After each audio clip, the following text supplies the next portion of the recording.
Hi everyone, and welcome to this video where I'll show you how to get a formula in text form from a cell using the FORMULATEXT function.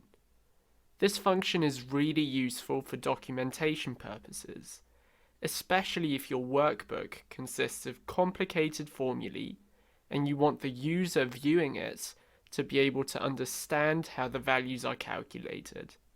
In our example, we have a variable rate mortgage repayment calculator, which accounts for changes in mortgage rates throughout the mortgage term. We have an amortisation table to the right, which shows how the interest and principal change over time. Let's say someone wants to quickly understand how this amortisation table is calculated and which functions and formulae are used. To do this, we can create a separate backend sheet like this one, which documents all of this. In this sheet, we have the same headings, and instead of showing the cell values, we want to show the formulae used to calculate those values. To do this, we'll use the FORMULATEXT function.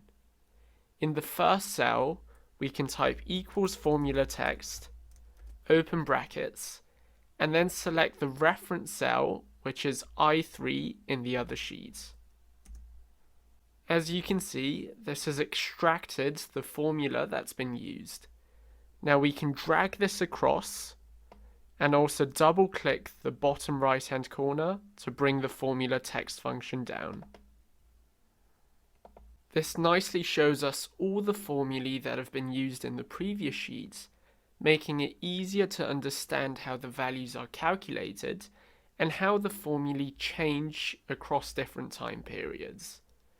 The FORMULATEXT function is especially useful for documentation purposes if multiple people are working on the same Excel workbook.